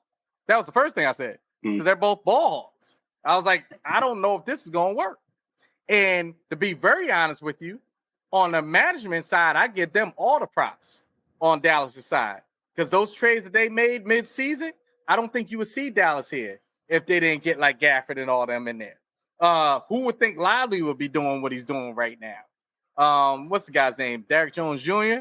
out here killing threes and everything else like that, bringing that type of energy to the floor. So they meshed really well. And this is to prove to people that you don't need to fill up your team with these all-stars. You need to fill up a team. People that play very well together. Dallas plays very well together, and that's what they're doing. So Kyrie's doing his thing. He's feeding off of Luka. That is Luka's team. And when Luka sits back and goes, hey, Kyrie, do your thing, he does his thing. Yes, it is a dominant backcourt. They're playing the way that they should be playing. So I'm not going to walk back to things I've said about Kyrie in the past. I stand 100% by that. But has he proven me wrong on what he's doing in Dallas? Yeah, that's what he's doing. Okay, so the only, and I respect that, but this is what I'm saying, and this is the part that I say that's unfair. One, he wasn't on the court because they wouldn't let him be on the court because of his beliefs with the vaccines, and he ain't the only one. I got many teachers. Hold on. I got many teachers that I work with that got fired. But that literally let me say this point. That literally got fired, right? Okay. That got fired. And then they ended up walking the shit back. You know what I'm saying? So my whole thing is like, who looked crazy? Then the other thing is too, why is it that he is relegated with the blame for shit not working out? Let's go to Brooklyn, right?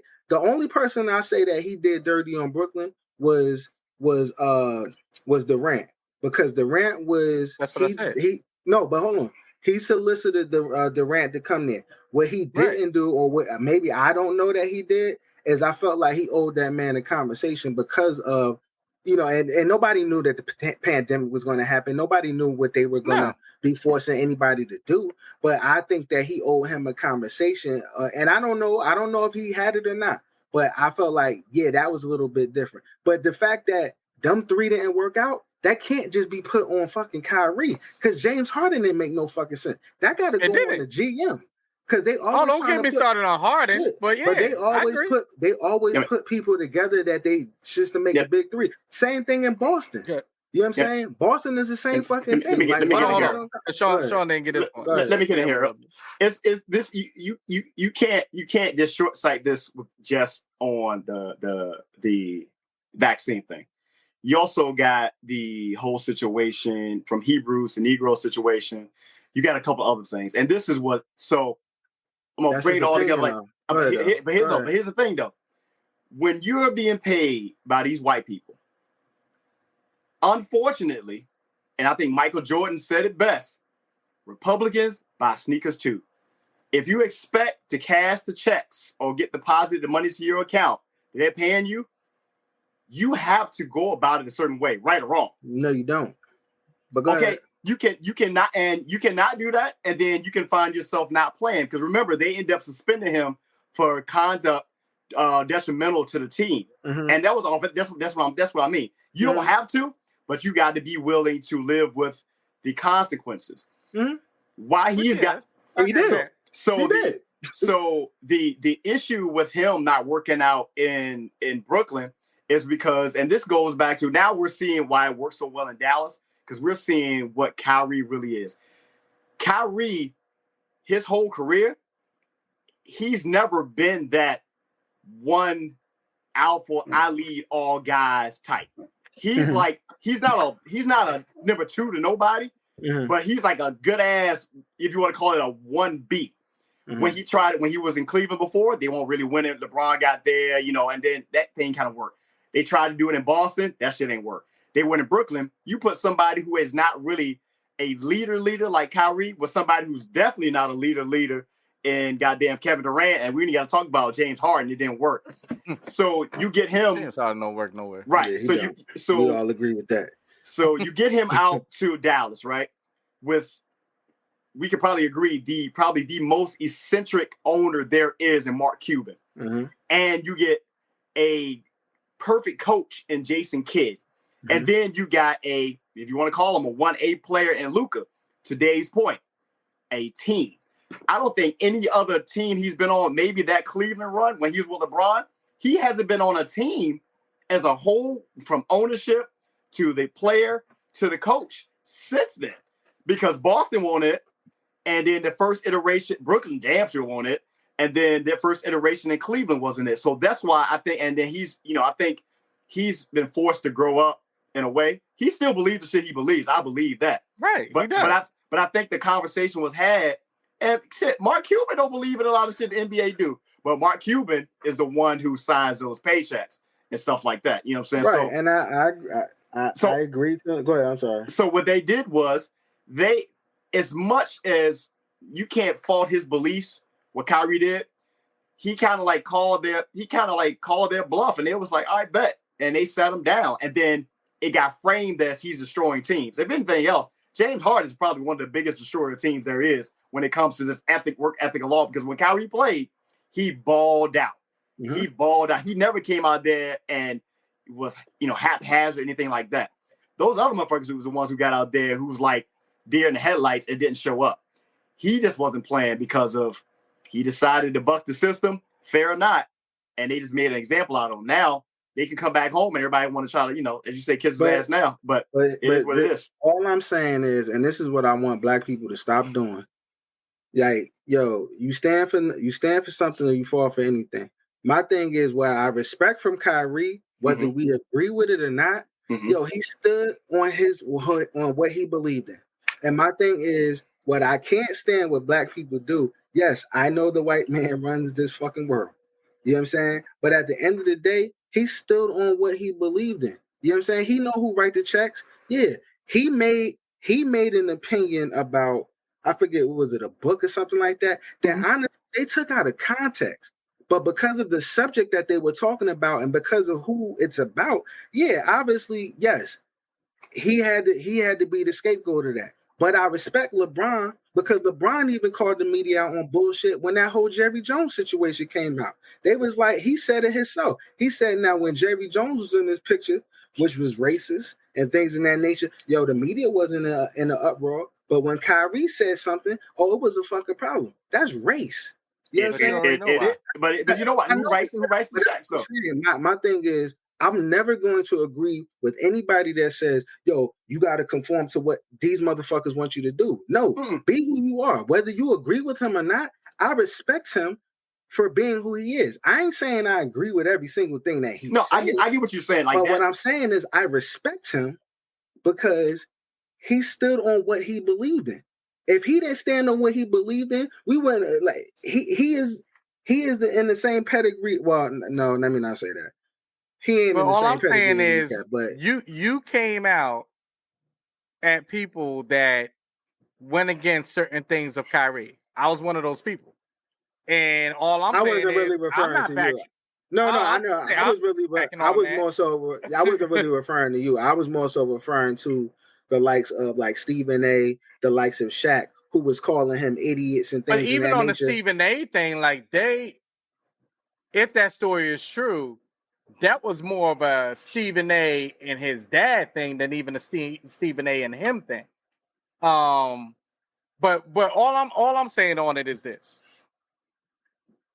No matter if I agree with his personal stuff, he's a great ball player. Absolutely. And it's one of those things that I feel like everybody is missing out on something when he's not on the floor.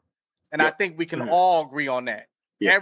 Now, for what he's standing for, if you agree with it, or even if you don't agree with it, you where Earl is coming from is saying, whether I agree with it or not, I just agree with the fact of you standing for something, and you standing in that way. Understood. Mm-hmm. All I was saying in a sense was that was costing on something that you put together, and that's why I said the Kevin Durant side.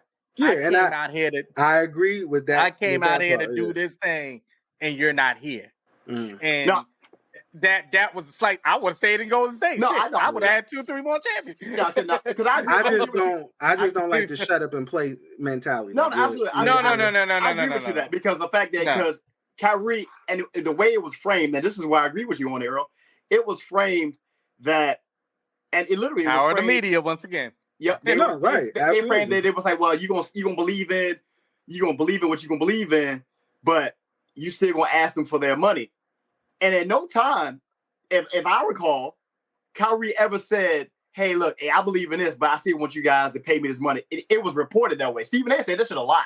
He said that shit. He was like, yeah, you want to, you don't want to, you want to go against the system. You don't want to get this shot. You want to believe in this stuff here, but you still want to ask for their money. At no time did I ever read that Kyrie was like, hey, look, I don't want that pandemic shot, but I still expect you guys to pay me. I never saw that. That was reported that way. He's never said that. That's what I'm saying. That's the part where I agree with you at. That part there was the bullshit. But what they tried to do is they tried to tie that into his play on the floor.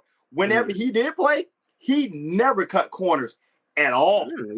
He sat down because they suspended him. They literally sat down because they suspended him. The ill thing is he still took the ultimate loss because he lost millions of dollars. He lost his sneaker contract there. Yeah. You know what I'm saying? Where he had to end up signing a contract with the Chinese company Answer, which is pretty dope. Which is dope. Yeah, they crazy dope. Respect them. You know what I'm saying? And he actually signed his father to his first deal, which I like. You know what I'm saying? Then he lost money on his contract because he couldn't get the he couldn't get the all NBAs and all that stuff. The max. So it's like he took the L, and that's why I said I respect him, whether I agree with all of his ideologies and stances and things like that. I respect him because he stood on business and he stood to his principles, and he even costing him jobs where even some teams didn't want to pick him up because of the narrative that was being created around. You know what he did? You know whether we didn't bring it up. You know what he did? He is doing what I think was going to hope happen. Let the talent. He's doing what we hope Colin Kaepernick was going to come back and do after he went through that shit. It's like, yo, if somebody give him one shot and he goes back in, that's what I'm saying. But that's what I'm saying. Like, he's doing exactly that. He's not going to get all that back. But did he take an L from the eyes of those looking at it? But in his mind, like, nah, I still did this here, and I'm still elite on the court. So that's that. So for everybody else who's going to try to placate and try to say this, that, and the other, you say what you said about it. You say what you said about it. And to somebody, we're talking about NFL. Go to when Jerry Jones threatened those players, and you looking at cats like Dak Prescott. Oh, for kneeling? For not kneeling. Yeah. Shit like that. Right. And you had the same. But they don't get chastised. You know, they got chastised. Eminem kneeled. He's getting called. He's getting called patriotic in the eyes of a lot of people. But I think just to round everything up. Yeah. Like, we're still talking about the final, so we're gonna talk about. Yeah. I mean, just with this specific Kyrie situation, like at the end of the day, and I hope what I want kids to learn, and this is what even as an educator I try to teach kids. I'm like, yo, be an individual. I tell little kids all the time, yo, if you punch the kid in the face and it was your decision, you're going to get in trouble. Right. And you're going to reap the consequences of it. But you know what? I at least respect it because it came from you. You know what I'm saying? Because we're in the era and in the time where everybody is so used to following the fray. And there's not enough individuals. Even the school systems, they don't promote kids thinking outside the box, individuality, like just individual thinking. Like they promote, well, what you doing? I'm gonna do that too, because people are scared to go left when everybody's going right. So I hope that if anything, whether you agree with him or not, the message that people should learn from Kyrie is like, yo, don't be scared, whether you feel like you're right or wrong, don't be scared to be true to who you are.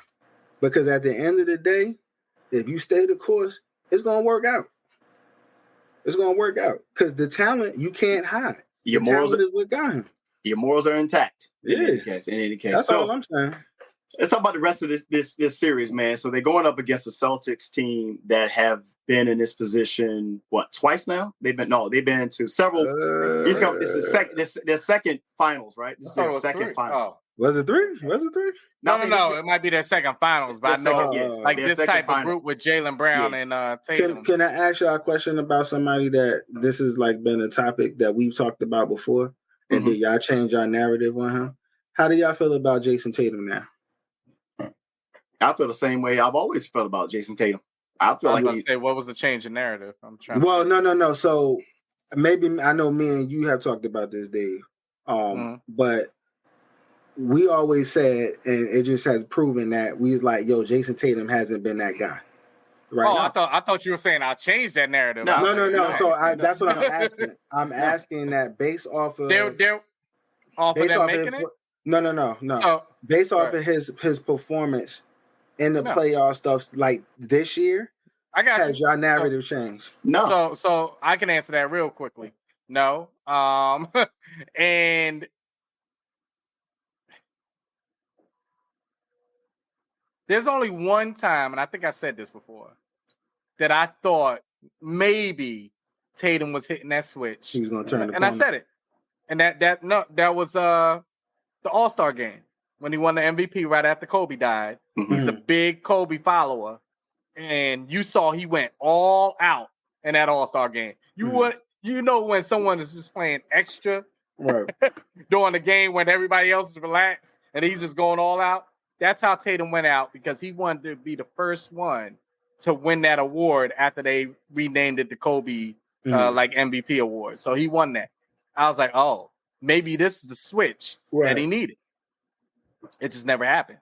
So to me, no. And it has nothing to do with just stats. Mm-hmm. It's a thing that I just see. I feel the mentality and everything. Yeah, and I don't see it. He can win the championship right now. I still won't change my mind on it. So, he got a freaking all-star team over there. Naturally. What you think, Sean? No, I think he is just another really all NBA player. Like he's very good. Yeah. Take away the injuries, he's Paul George. Take away the injuries, he's Paul George. Yeah. Paul George was because let's be perfectly honest. Everybody and media, and this is the unfortunate thing about sports. Media drives sports, man. That's what it does. Yeah, absolutely. They make MVPs out of people who don't deserve it. They put all this extra pressure, and then those who don't know no better be like bad defensive. That's stuff like that. They out here comparing as great as Luka Doncic is. They comparing him to Larry Bird. Apparently, y'all never watched fucking Larry Bird play.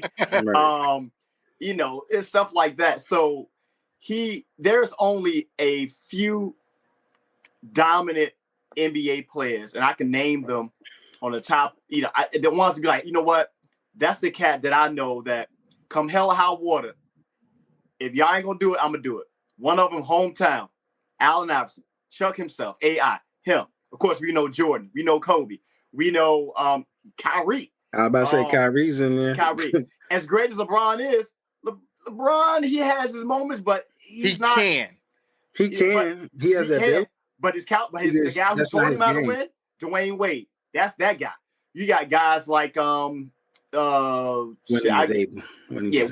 was able to do so. Of course you got big man those are the guys right there that when everything else ain't going right, that's the guy is gonna pull you through. But let me ask you this, right?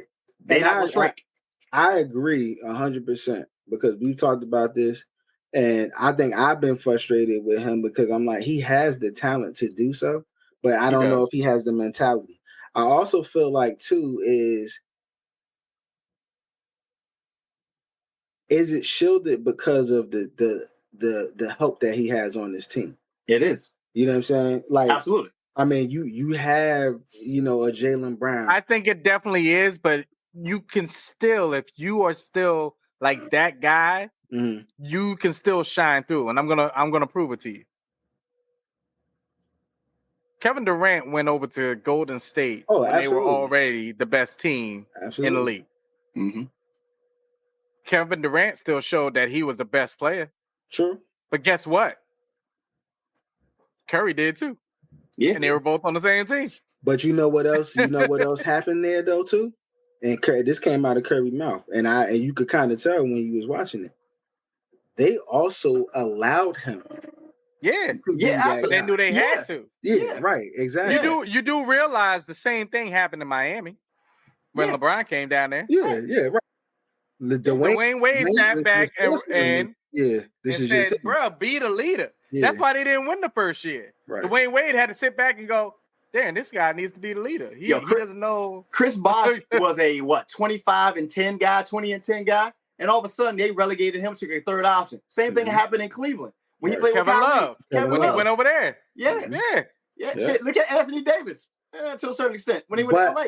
Well, LeBron's trying to do that for Anthony Davis. Yeah, but he ain't that. He ain't built right. He's he's a tall point guard. There you go. What I will say though, because I don't want to shit all the way on Tatum. I will say that I have seen in this playoffs the mentality that we've been waiting for. And I would tell you specifically, I seen it in that Indiana, actually this whole playoff run, but specifically in that Indiana versus Boston series, he's had that mentality because there's been literally, those have been close games. Even though it was a sweep, those 4 games have been close. You know what I'm saying? And honestly speaking, if you go back and look at his stats, Jason Tatum was damn near almost averaging the double-double. So I'm glad you went to stats. Should those games have been close against Indiana? They shouldn't have been. I would honestly speaking. No, I'm gonna tell you why. The reason being is because I don't think people give Indiana enough respect because Indiana. Actually when did Halliburton get hurt? Game 2 or 3. Yeah, I think it was game 3. Yeah, game 1. Game now, 1. They should have lost that game. Now, yes, I will say, should it have been close? If Halliburton would have been hurt against the Knicks would have blown them out. Yeah. Now, should it have been close in game 3 and 4? No, because they didn't have their star player. But then you Knicks also would have blown them out. You also had other people that was coming off the bench, and that's why I say I don't think people give Indiana the respect that they deserve. Think about this for a moment. Drew Holiday, Jaylen Brown, Drew Holiday, Jaylen Brown, Tatum. Well, Porzingis is not on the floor. Well, he may be on the floor for the finals. Yeah, that calf ain't calving. Yeah, I even seen him shooting. Like it looked kind of weird. I don't know if he should go, but and White. Well, I'm not going to count. Yeah. I forgot all I'm so glad he cut his hair. Still love it. He looks crazy still. It's not a good situation. So, like the alien. The reason why I say that is for Dallas to show up against them, their 2 stars got to be on every single game. Yeah. Every single game. Yeah. But they are. Basically, you have to cancel out Tatum and Brown to have a chance. Yeah. Because then you're living off of Jones, Lively, Gafford on defense. Yeah. Things like that. But that was the difference that I said with Indiana, because Indiana, out of a lot of those teams, they actually was pretty deep. So you have an Obi Toppin and you have a McConley that could come off the bench. Not when Halliburton was out. No, yes, he was. They was. No, I'm saying after Halliburton going out, there's no way that team should be close with you. There's no way. They shouldn't. But what I'm saying is also too, I think people are not giving them respect because they actually have a deep bench. Whereas a lot of the teams that we're talking about, the Mavs ain't got no deep bench. Even as good as Boston is, they ain't really that deep. You know what I'm saying? Outside of And I'm talking about somebody that comes off the bench that could take over the game and score. Let me ask you this way: who scares you on Boston? Do defenders look at Jason Tatum, and are they more scared of Jaylen Brown than they are scared of? So Jason I would Tatum? say this: on the defensive side, who scares me, who you always got to respect, is Drew Holiday. No, I'm talking about as an offensive player, and if you're playing defense against them, does Jason Tatum, when you get out there, are you like, yo, we are scared he's going to get off tonight? Nah, all of them is like, you got to respect the situation, but I ain't scared. But who I am scared of, I'm scared of Kyrie and I'm scared of Luka. Exactly. That's my point right there. Yeah, I get you. And that's where he's not at. And that's where he's not at. Even Drew Holiday said, and I seen a clip from him today, and I don't care what nobody said about Kyrie. That man is cold. LeBron was going back and was saying, like, I'm so happy for him, but like I'm low key hating because I want to play with him. Well, LeBron's been trying to get him back on his team forever. Right, for a minute. But even Drew Holiday, who is arguably the best defensive player in the league, right? And has been for a couple of years. Fuck what they say, Rudy Gobert. Nah. Drew Holiday been getting shafted. Well, that's where the Bucks fucked up. But go ahead. Yeah, they're bugging. Drew Holiday has been getting shafted because he is the reason why they won that championship. He is the reason why Boston is where they're at right now. But or one of the reasons. But he even said that it was like, yo, I know you're gonna be on Kyrie. You know what I'm saying? I know you're gonna try to like lock him down. What are you gonna do? He said, man, I'm gonna pray. He said, just like that, I'm gonna pray. Because he embodies I know all these guys are fascinated by what Kobe is. We were talking about Jason Tatum and everything else. Kyrie embodies that, man. Like, I don't think there's a much closer, I guess Kobe disciple than Kyrie. What makes Kyrie, and this is why LeBron calls him the wizard, what makes Kyrie crazy and hard as hell to guard is because he can hit you with any angle. With both hands. And he's ambidextrous. He's naturally left-handed, but you couldn't even tell because just as comfortable he is with his left, he's with his right. You know what I'm saying? And he's a layup master. He goes play ball. I think he said something. He said something. He said, they were talking about, he was in a press conference and he was like, do you think you can beat XYZ, whatever? He said, it might be close. He said, yeah, but me and a couple of my guys, we think the fact that he said me and a couple of my guys, probably some cats he know from, and he's not lying. They will go out there and probably ball up these NBA players whose games we always talk about. The fundamental aspect of it, and not all physical, it's mental. Mm-hmm. The fundamentals aren't there. You see what Jason Tatum, the reason I say my thought on Jason Tatum has not changed, because too often he settles for that damn three. Bro, you like 6'7", 6'8", 6'9", whatever they list you as. And you settling for that jumper because Karl Anthony Towns. Right. You settling for that jumper, bro. AD. You got your teammate in Jaylen Brown, who damn near he just learned how to dribble with his left hand. He will try to do whatever he can. You ever see that guy be like, Grant Hill drinks Sprite, but that he can't, he plays. Nothing frustrated me more than what was Dallas up? They were up 3-1 on Minnesota. Yeah.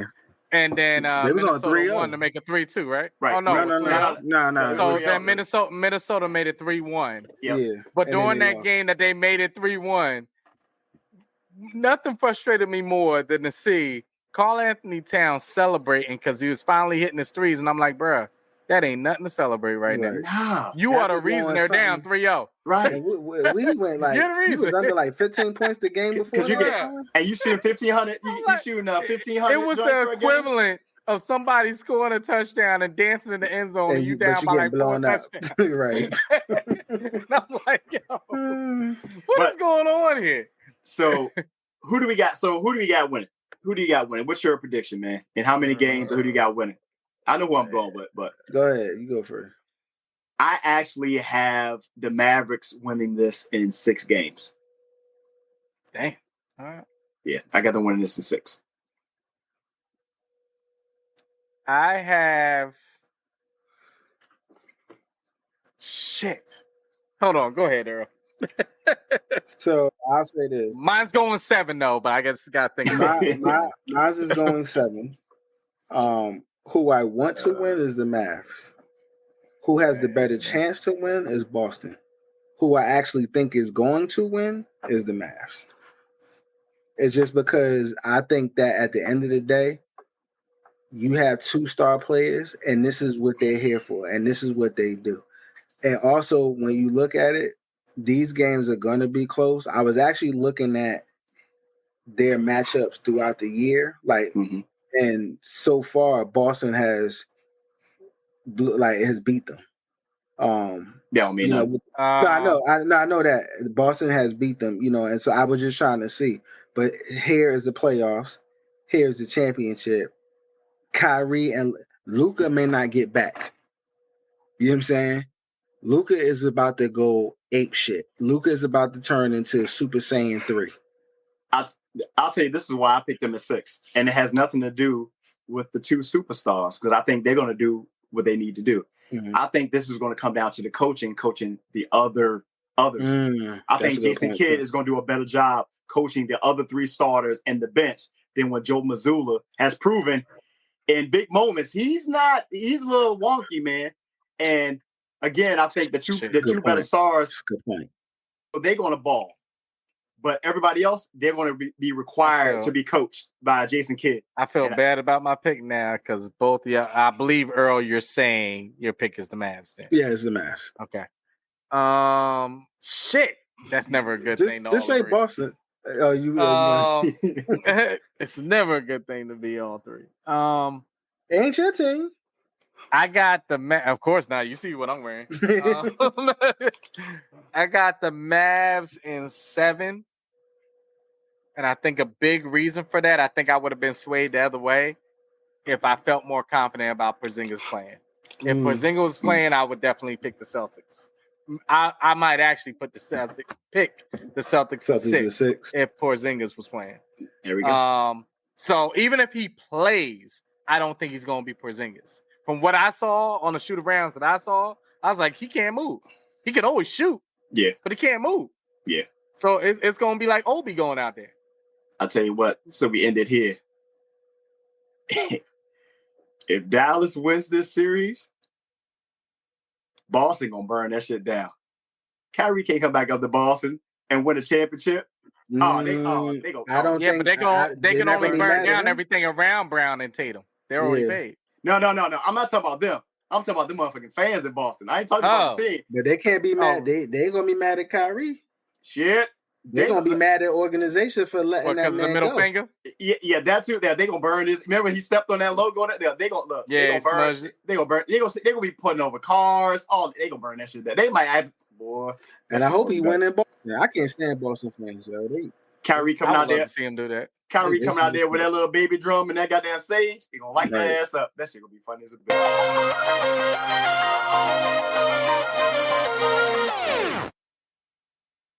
Tati podcast with your boy Sean Earl Dave. We went a little long tonight because of technical difficulties, but we're going to get up on out of here, man. Of course, this podcast wouldn't be what it is if we hadn't taken our Xbox Live conversation over and bring it over to the podcast space where we can give you all 149 episodes and counting. So, of course, man, you can find me on Sanaa2X on Xbox Live. Video games are happening. We talked about NCAA football. Of course, I'm playing MLB. There's the other game I downloaded the other day. I haven't played it yet. It is I gotta shoot it to y'all, man. But it looks pretty dope. It came out on Game Pass. I know Earl was talking about finding some games the other day, and I think I actually saw a bowling simulator. Earl, I gotta check again because we were just talking about that. But there's another game I forget it off the top of my head, but I'll send it in the chat. We'll talk about the Roblox shit next week. Y'all could get a trip out of that. But yeah, so now 2X, man, Xbox Live, come in game a bit, stuff like that. What you got? The Storyteller already brought our tickets to go see Bad Boys on Saturday. So I'll let you know on that. Yep. We're going to watch The Acolyte probably tomorrow. So I like it. I'll give my review of those first 2 episodes. Yep. Watched last night. We definitely got to do a hot take, Sean, on some of the stuff going on in Marvel. Yep. Get that going because there's a lot of moving parts going on. And I think that's probably. Oh, and shout out to my guy. If y'all didn't talk about it last week, shout out to my guy that wanted to show up to his court date on Zoom, driving a car that he wasn't supposed to be driving. And by the way, I think Gary shot something through the chat. They were sitting back talking about certain things, but he's never had a license in his life. He's always gotten state IDs. So you were never supposed to be driving. Like what you were thinking, I have no idea. When keeping it real goes wrong. Yes, when keeping it real goes wrong. What about you, Earl? NJ Fat Boy 973. That's all I got. Oh, man. And, of course, man, as always, you can click this link in the show notes for a dope offer from Instacart. Get free delivery on your first order over $35 with Instacart. And, of course, 20% off of merch when you become a supporter of the show with the Hot Seat Podcast. Plus, visit us online at thehotseatpodcast.com. That's all we got, folks. Thank you again. We apologize for the technical difficulties. You know, my wife got another dog. My arm is healing well. I got rid of the rash for the poison ivy. That's fine. Yeah, clear that up. Yeah, got rid of that. We found out that I'm highly allergic to poison ivy, so we know that now. My arm is back to regular size now. Just a little sore at this point. Just one swing, but stuff like that. But we got a pool, I guess. We out, man. It's the hot seat.